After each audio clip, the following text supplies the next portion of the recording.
बिहार में लोगों को इस मुद्दे के बारे में राहुल जी पता ही नहीं। वो लोग कह रहे हैं देखिए ईवीएम पे तो कोई सवाल नहीं उठा रहे क्योंकि ईवीएम से हम ही लोग खुद कई बार जीते। ज्यादातर एग्जिट पोल्स ने यह कह दिया था कि 400 पार जो बीजेपी का नारा है वो पार कर रही है बीजेपी। ये मुद्दा बनाने की कोशिश है लेकिन जमीन पर इस बात का कहीं कोई इम्पैक्ट है ही नहीं। जो आरोप लगा रहे हैं वो तो लिख के देने को आप तैयार नहीं हो और आपको लग रहा है कि आपकी बात जनता मान लेगी। उनको जो समझाने वाला है, जो उनकी स्क्रिप्ट लिखने वाला है, वही गड़बड़ी कर रहा है। राहुल गांधी 21वीं सदी में ईवीएम वाली चुनाव को खराब बता रहे हैं और बैलेट पेपर वाला, जो उनके पिता खुद खराब बताते थे, कह रहे बैलेट पेपर वाला चुनाव बड़ा सही होता है।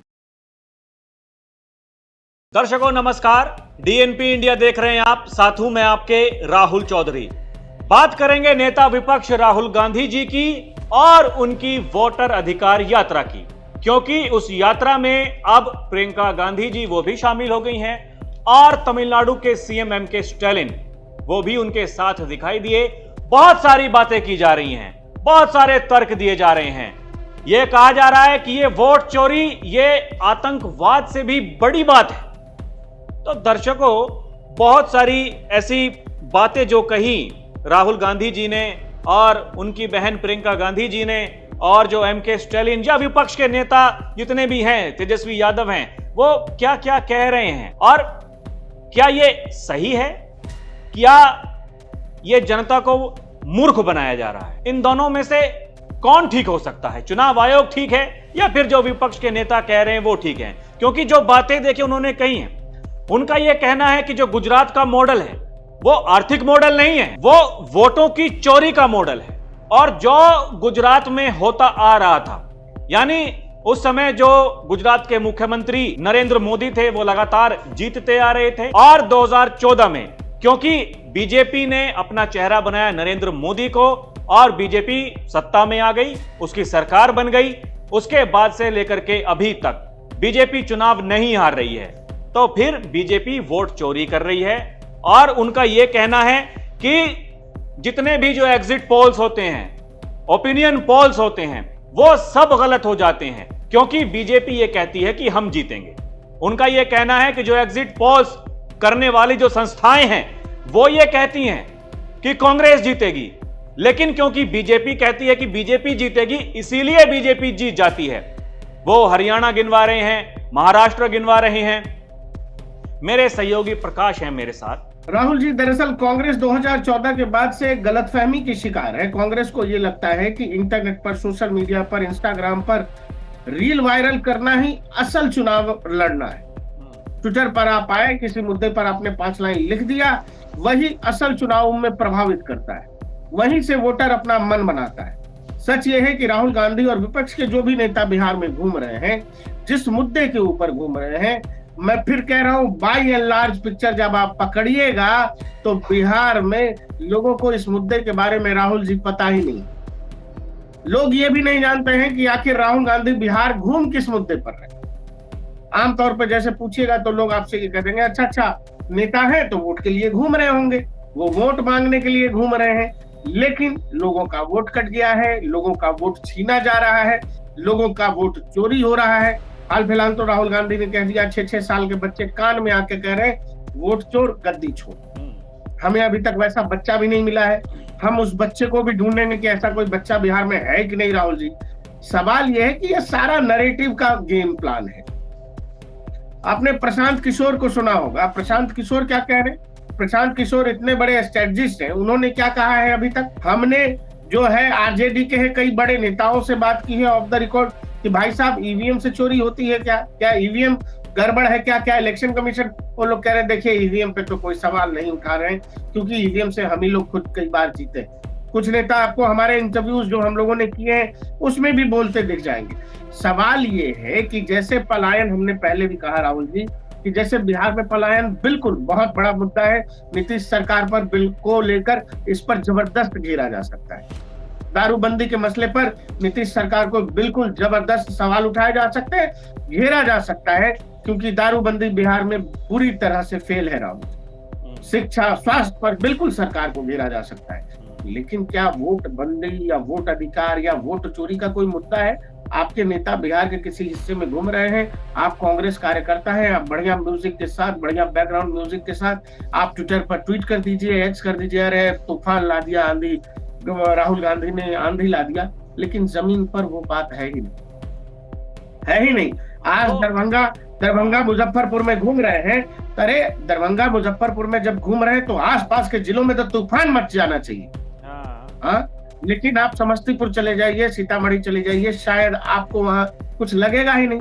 आज हम लोग जब सुबह कहीं निकल रहे थे तो हमने देखा कि समस्तीपुर जैसे जिलों से, बेगूसराय जैसे जिलों से गाड़ियों में आगे वो कांग्रेस का झंडा लगाए, अंदर 4-5 युवा बैठे हुए, सब लोगों को उस तरफ लेकर के जाया जा रहा था। तो कहने का मतलब ये है कि जमीन पर जिस चीज का इम्पैक्ट नहीं है। एक बुजुर्ग हमें मिले बेगूसराय में, राहुल जी, उनसे हम लोग बात करने लगे। हमने कहा कि ये इतना बड़ा मुद्दा है, आप इस मुद्दे को कैसे समझते हैं, इस मुद्दे को लेकर आप क्या सोचते हैं?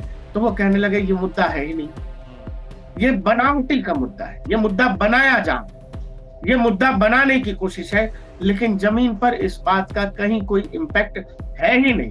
मैं फिर आपसे कह रहा हूँ, SIR की प्रक्रिया इलेक्शन कमीशन जो बिहार के अंदर कर रहा था, उसका मेजर फैक्टर ये था जो सीमांचल के इलाकों में जबरदस्त डेमोग्राफी चेंज हुई है, उसको लेकर के ये SIR की प्रक्रिया अगर दिखेगी तो वो सीमांचल के इलाकों में दिखेगी, वो अररिया, पूर्णिया, इन वही तो जो लेकिन आप सीएम है सम्राट चौधरी, वो भी यही कह रहे हैं कि ये SIR कोई मुद्दा है नहीं, ये खामखा का मुद्दा बनाया जा रहा है।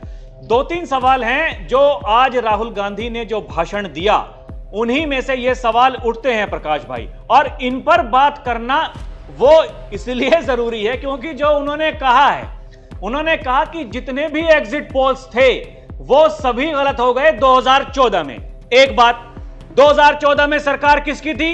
यूपीए सरकार थी, राहुल गांधी जी की सरकार थी। 2019 में उन्होंने कहा कि बीजेपी ने आंकड़ा दिया, अब की बार 300 पार। ठीक है भाई, बीजेपी की 300 सीटें आई। मैं कह रहा हूं कि शायद चुनाव अच्छा लड़ा होगा बीजेपी ने, या फिर चुनाव खराब लड़ा होगा विपक्ष ने, इसलिए विपक्ष के पास में इतने नंबर भी नहीं थे कि कोई नेता विपक्ष बन पाता। अब सवाल है, अगर उन्हीं एग्जिट पोल्स की बात करनी है तो आइए 2024 के लोकसभा चुनाव के एग्जिट पोल्स पर। ज्यादातर एग्जिट पोल्स ने यह कह दिया था कि 400 पार जो बीजेपी का नारा है वो पार कर रही है बीजेपी, यानी एनडीए की ज्यादा सीटें आने वाली हैं 400 से। तो भाई साहब, बीजेपी 240 सीटों पर कैसे रुक गई? वो भी तो एग्जिट पोल्स थे। अब यह सवाल कोई पूछे राहुल गांधी जी से कि भाई साहब आप क्या कहते हैं? अब या तो जो कोई उन्हें स्क्रिप्ट लिख करके देता है उसके अनुसार वो नहीं बोलते हैं, अपने मन से बोल जाते हैं, और यहां एक सवाल यह है कि उनको जो समझाने वाला है, जो उनकी स्क्रिप्ट लिखने वाला है, वो ही गड़बड़ी कर रहा है। समस्या कहां आपको दिखाई दे रही है? राहुल जी देखिए, राहुल गांधी की बात में लॉजिक ढूंढना तो कोयले की खान में सुई ढूंढने जैसा है। सवाल यह है कि राहुल गांधी क्या ये मान चुके हैं कि उनका सिंगल मोटो एजेंडा जो है इस देश की संवैधानिक संस्थाओं पर, उन पर जो भरोसा है आम जनमानस का, जो संवैधानिक प्रक्रिया है देश की डेमोक्रेसी पर, क्या वो ये मन बना चुके हैं कि वो नरेंद्र मोदी को नहीं हरा सकते? नरेंद्र मोदी के सामने उनकी लीडरशिप, उनकी काबिलियत और सब कुछ जनता के नजर में संदेहों के घेरे में है, और यही कारण है कि वो एक नए रास्ते पर निकल पड़े हैं और उन्हें लगता है कि नरेंद्र मोदी को हराने का तरीका ये कि नरेंद्र मोदी कमजोर नेता है, नरेंद्र आया जा सकता है, इधर इसके यही सवाल करते कि नरेंद्र मोदी दरअसल चोरी से जीत रहे हैं। अब बताइए, वो ये कह रहे हैं कि 2014 से पहले जो गुजरात में चुनाव हुआ करते थे वो भी नरेंद्र मोदी वोट चोरी के जरिए जीता करते थे। आप ये बताइए राहुल जी, उस समय तो इलेक्शन कमीशन से लेकर तमाम सेंट्रल एजेंसीज कांग्रेस को रिपोर्ट करती होंगी, तो आपके पास इलेक्शन कमीशन था और आप ये कह रहे हैं कि गुजरात में वोट चोरी हुआ करता था। दरअसल कांग्रेस का जो आप इतिहास भी उठा करके देख लें, इंदिरा गांधी से लेकर के राजीव गांधी तक, जब जब कांग्रेस पार्टी चुनाव हारी है तब तक इन्होंने ये कोशिश की है कि देश के डेमोक्रेटिक प्रोसेस पर, देश के लोकतांत्रिक प्रक्रिया पर ही सवाल उठा देने की कोशिश। राजीव गांधी इस दौर में कहा करते थे कि बैलेट पेपर वाला चुनाव ठीक होता ही नहीं है, इसमें तो चोरी हो जाती है। राहुल गांधी 21वीं सदी में ईवीएम वाली चुनाव को खराब बता रहे हैं, और बैलेट पेपर वाला जो उनके पिता खुद खराब बताते थे, कह रहे बैलेट पेपर वाला चुनाव बड़ा सही होता है। सवाल ये है राहुल जी कि हाल फिलहाल जो कुछ किरण रिजिजू ने कहा, जिसमें कई बिलियन डॉलर देने की बात, जॉर्ज सोरस की बात, और उसमें सीधा सीधा उन्होंने राहुल गांधी पर आरोप लगाया कि इस देश को डिस्टेबलाइज करने की कोशिश एक बार फिर से। ये कोशिश हमको आंखों से दिख गई थी 2024 लोकसभा चुनाव के दौरान, जिसमें लोकतंत्र, संविधान सब खतरे में बता दिया कि नरेंद्र मोदी हिटलर है, प्रधानमंत्री बन गए तो देश में चुनाव नहीं हुआ। प्रधानमंत्री बने, देश के अलग अलग राज्यों में लगातार चुनाव भी हो रहे हैं, अलग अलग पार्टियां भी जीत रही हैं, बीजेपी भी जीत रही है। लेकिन सवाल यह है कि क्या अब राहुल गांधी और विपक्ष के पास केवल एक ही रास्ता लग गया है कि 24 का चुनाव जिस तरह से बदला, तो विपक्ष को यह लग गया कि अब ये डाउनफॉल है बीजेपी का। लेकिन बीजेपी के साथ एक दिक्कत है, बीजेपी जब जब गिरती है वो उसी ताकत से फाइट बैक करती है, वो बाउंस बैक दिखता है उस पॉलिटिकल पार्टी में। तो जो बाउंस बैक आपको महाराष्ट्र में और हरियाणा में दिखने को मिला, उसके बाद से शायद ये कोई नई स्ट्रेटजी है जिसमें फिर से वही सब चीजें, चूंकि वो नैरेटिव 2024 में चल गया, लोकतंत्र खत्म हो जाएगा, संविधान खत्म हो जाएगा, तो उसको एक बार फिर से नई पैकेजिंग के साथ, नए सिरे से, नई कहानी के तहत, जिसमें संविधान, लोकतंत्र इंक्लूड करते हुए सीधा सीधा देश के संवैधानिक संस्था इलेक्शन कमीशन पर सवाल उठाया जा रहा है। इलेक्शन कमीशन को ही गलत बताने की कोशिश हो रही है। हम जीत रहे हैं, इलेक्शन कमीशन हमें हरवा देता है, हम लोग तो बड़े काबिल नेता है, हम लोग तो बहुत अच्छा चुनाव लड़ रहे हैं, लोग हमें वोट भी कर रहे हैं। अब सवाल है कि जब कांग्रेस ये कह रही है कि 65 लाख लोग के नाम उनके काटे गए हैं जो हमारे वोटर थे, अगर उनके लॉजिक को समझें, बीजेपी को जितवाने के लिए उनके वोटर्स का नाम काटा जा रहा है। बिहार में 7 करोड़ से ज्यादा वोटर बढ़ जाते हैं तो वो बीजेपी के होते हैं, जहां वोटर जिनकी वोट कट जाती है वो बीजेपी के होते हैं, मतलब वो विपक्ष के होते हैं। तो ये कैसे लोग समझेंगे? सबसे बड़ी बात तो ये है। और प्रकाश भाई, ये जो बात है, ये तू तड़ाक वाली भाषा, हमने देखा है कि जो भाई बीजेपी के जो बड़े नेता हैं, वो भले ही वो देश के प्रधानमंत्री हों, गृह मंत्री हों, ये देखिए एक दायरा होता है, जब आप किसी का नाम लेकर के संबोधित कर रहे हैं तो फिर कुछ तो आप मर्यादा रखेंगे कि नहीं रखेंगे। भाई देश के प्रधानमंत्री, देश के गृह मंत्री के लिए आप कह रहे हैं, नरेंद्र मोदी कहता है, अमित शाह कहता है बीजेपी जीतेगी तो वो जीत जाती है। अगर आप यही भाषा का प्रयोग करेंगे, इस देश की जनता जो वोट देती है, जो चुनती है सरकार, भाई उसके दिमाग पर क्या असर पड़ेगा? वो क्या सोचेंगे वो लोग कि ये क्या हो रहा है? और ये भी सोचिए ना राहुल जी, कोई किसी से सम्मान जबरदस्ती तो नहीं मांगता है। आप अगर तू तड़ाक ही किसी से कर रहे हो तो फिर तू तड़ाक ही करो ना। आप अभी तू तड़ाक करते हो, फिर किसी दिन मोदी जी कह देते हो, फिर किसी दिन अमित शाह जी कह देते हो, प्रधानमंत्री क्यों कहते हो? आप फिर नरेंद्र मोदी पर ही रहो, आप उसी तू तड़ाक पर ही रहो। आज वहां पर बिहार में ये कहा, मुजफ्फरपुर की में, कि भाई डोनाल्ड ट्रंप ने फोन किया नरेंद्र मोदी को और नरेंद्र मोदी से कहा कि सुन, 24 घंटे के अंदर तुझे नहीं रोकेगा तो फिर हम दिखाते हैं, और फिर नरेंद्र मोदी ने रोक दिया। ट्रंप ने आज कहा कि जब हिंदुस्तान पाकिस्तान का युद्ध हो रहा था, मैंने फोन उठाया और नरेंद्र मोदी से कहा कि सुन, ये जो तू कर रहा है इसको 24 घंटे के अंदर बंद कर। और नरेंद्र मोदी ने 24 घंटे में नहीं, 5 घंटे में सारा का सारा रोक दिया। तो सवाल है कि अगर आप इसी भाषा का इस्तेमाल करते हैं फिर आप इसी पर रहिए। अब जब कोई नेता इस तरह की भाषा का इस्तेमाल करता है, ये जो सड़क छाप भाषा है नेताओं की, अरे भाई जो सड़क छाप गुंडे हैं, मवाली हैं, जो अनपढ़ हैं, अशिक्षित हैं, उनकी भाषा में और देश के लीडर ऑफ अपोजिशन की भाषा में कुछ तो अंतर होगा कि नहीं होगा? और जब आप उस भाषा का इस्तेमाल करते हैं, पब्लिक डोमेन में करते हैं, देश के प्रधानमंत्री के लिए करते हैं, तो फिर आप ऐसा क्यों सोच करके चल रहे हैं कि अरे आपके फैंस जो हैं, जो आपके कार्यकर्ता हैं, उनके लिए ट्विटर पर रील बनाने लायक, इंस्टा पर रील बनाने लायक, आज तो नरेंद्र मोदी को राहुल जी ने धो दिया। आप किसी का नाम अगर पूरा ले लेते हैं और किसी को गाली दे देते हैं, उससे आपको लगता है कि आपने किसी को धो दिया, तो राजनीति ऐसे तो चलती नहीं है। राजनीति में जितना नेताओं की बात का, नेताओं की पॉलिसीज का, नेताओं के आचरण की बात होती है, व्यवहार की बात होती है, वैसे ही आपकी भाषा का भी बाय एंड लार्ज जब कोई नेता का आकलन कोई भी आम जनता करती है तो ऐसे ही तो करती है। कि नेताजी बोलते क्या है, नेताजी चलते कैसे हैं, नेताजी बातचीत के क्रम में कैसे मिलते जुलते हैं। अब नेताजी अगर हमेशा इसी तरह के मोड में रहते हैं, फायर मोड में, जिसमें दूसरे के लिए सम्मान की कोई जगह नहीं है। देखिए, राजनीति में विपक्ष और पक्ष दोनों लड़ते जरूर हैं, लेकिन उसमें भी मर्यादा होती है। राहुल गांधी उस मर्यादा और उस लक्ष्मण रेखा को बार बार लांघते हैं, बार बार पार करते हैं। फिर आपको यह लगता है कि अरे राहुल गांधी जी को क्यों नहीं जनता पसंद कर रही है, या राहुल गांधी के नेतृत्व में कांग्रेस लंबे समय से चुनाव क्यों हार रही है। तो ये बात आप जब जमीन पर जाते हैं तो जनता भी बता देती है। राहुल गांधी का एक नैरेटिव लोकतंत्र और संविधान नहीं बचेगा, ये 2024 में चल गया।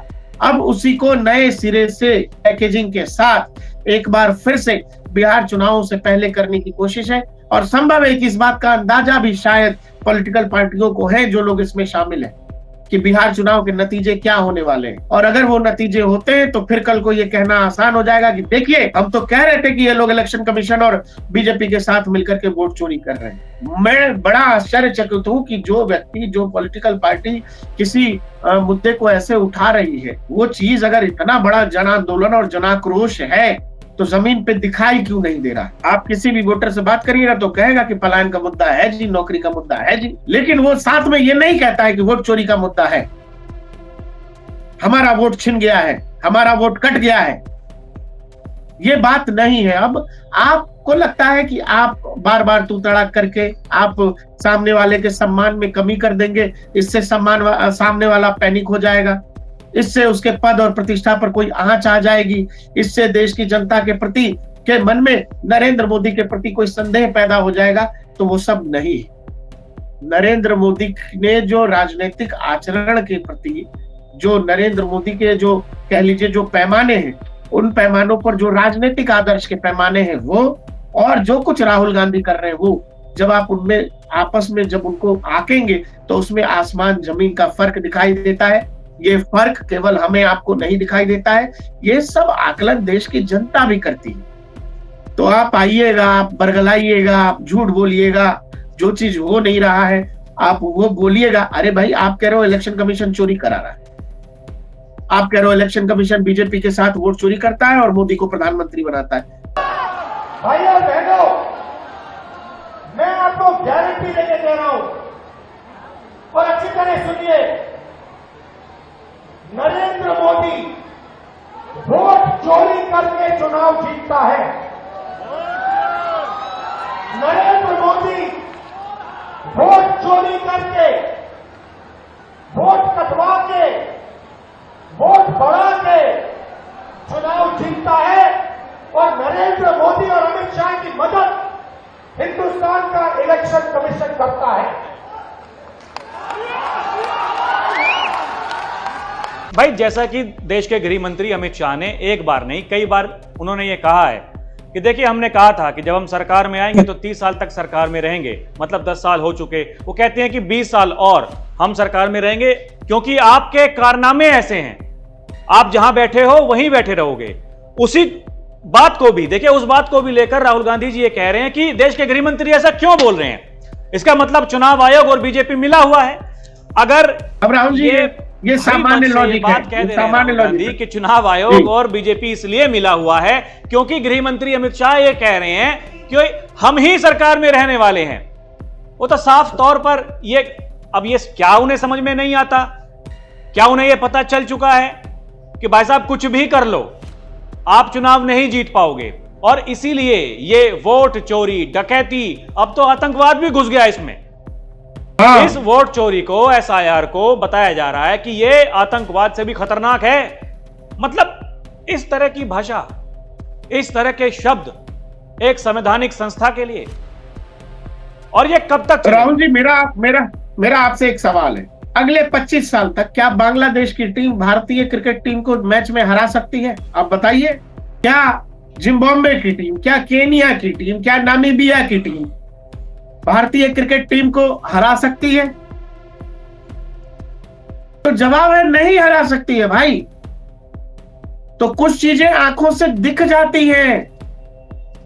कोई भी टीम अगर मजबूत है, एक दौर में ऑस्ट्रेलिया की टीम लंबे दौर तक बहुत मजबूत थी, जिसमें Adam Gilchrist, Matthew Hayden, Damien Martyn, Ricky Ponting, Mark Waugh, Steve Waugh, McGrath, Jason Gillespie, Shane Warne, ये वाली जब टीम थी तो हम लोग कहते थे कि भारत जो है ऑस्ट्रेलिया से जीतना बेहद मुश्किल है। दुनिया की हर टीम ऑस्ट्रेलिया से हार जाती थी। तो इसका लॉजिक राहुल गांधी और कांग्रेस के हिसाब से यह है राहुल जी कि ऑस्ट्रेलिया चोरी करके जीत रहा था, वो टीम अच्छी नहीं थी, वो क्रिकेट अच्छा नहीं खेलते थे, वो चोरी से बेईमानी से जीत रहे। कहते हैं नकल के लिए भी अकल की जरूरत होती है, उसके लिए भी बुद्धि लगता है।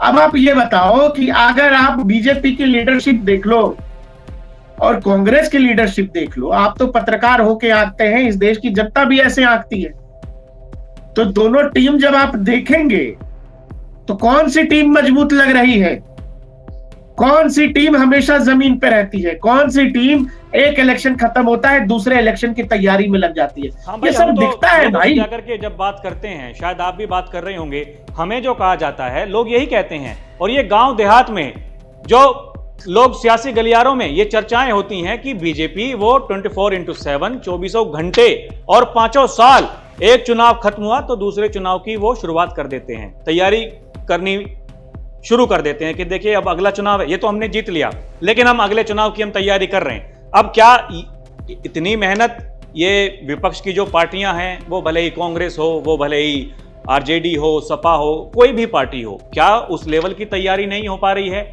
या फिर एक जो बड़ा सवाल ये बना दिया गया है, वाकई वोटों की चोरी है, वाकई वोटों की डकैती है? ये आखिरी सवाल। अरे राहुल जी, ऐसा केवल वोटों की चोरी, आप कह रहे थे राफेल घोटाला है, राफेल घोटाला है, जीएसटी घोटाला है, नोटबंदी, वो सब कहां गया? वो सब घोटाले पर क्या हुआ?